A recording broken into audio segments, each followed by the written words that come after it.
Welcome back to Fairyqueen Talks. If you're new here, this is a space where we talk honestly about growth, self awareness, and the inner shifts that quietly change our lives. January is such an interesting month, isn't it? There's something in the air, almost like the world collectively takes a breath and says, okay, this year can be different. We organize our spaces, we set goals, we start new habits, we feel focused, hopeful, motivated, and then something happens. The motivation starts to fade, the excitement wears off, and suddenly the old habits come knocking. Procrastination, laziness, the I'll do it tomorrow kind of mindset. Today, I want to talk about that moment, the moment where change either deepens or quietly disappears. January mindset and readiness to change.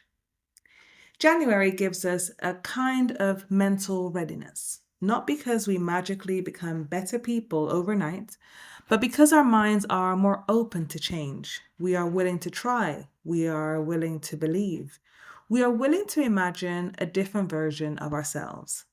But what we don't always talk about is that change comes with withdrawal symptoms.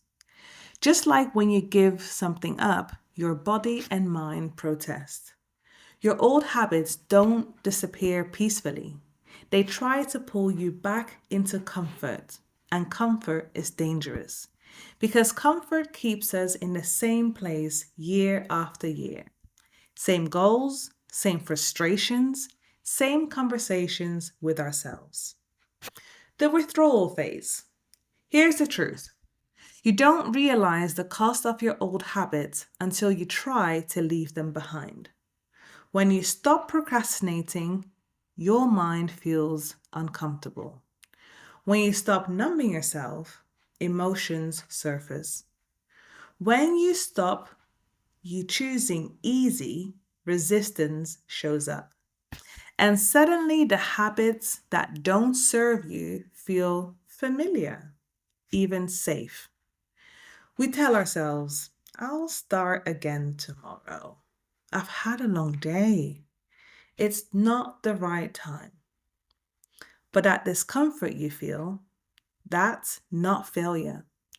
That's withdrawal. And withdrawal is proof that something is changing. Who do you need to become? We spend so much time thinking about what we want to achieve, but rarely do we ask, who do I need to be to hold this life? What mindset do I need to carry? What kind of discipline, patience, self respect does this version of me require? Because goals aren't just about doing more, they're about becoming different. You can't run a mile if you give up the moment you lose your first breath. The discomfort doesn't mean you stop, it means you're building capacity.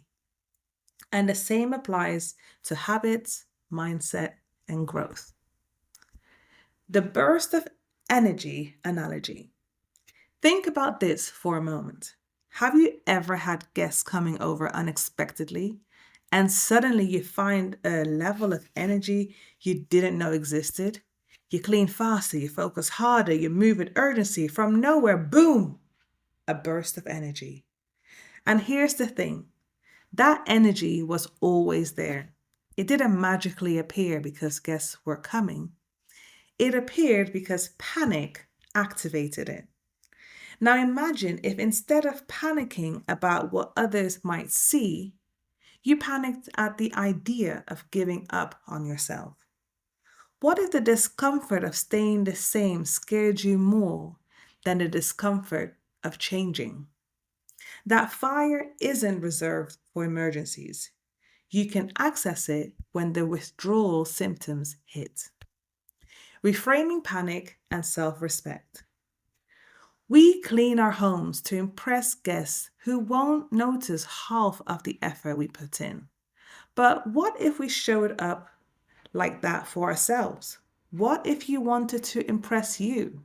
Because when you live up to your own standards, you stop seeking validation from others. You don't need approval. You don't need permission. You're already living in alignment with your potential. In closing, self awareness isn't just noticing your patterns, it's about understanding where your power comes from. That burst of energy exists inside you, it always has. The work is learning how to tap into it intentionally, not when life forces you, but when you choose yourself. So when the withdrawal hits, when the old habits whisper, when comfort calls you back, pause and ask yourself, what am I willing to sacrifice to become who I'm meant to be? Because giving up on yourself should feel far more uncomfortable than letting go of habits that no longer serve you. Thank you so much for being here today. This has been Fairyqueen Talks, and I'll speak to you again soon.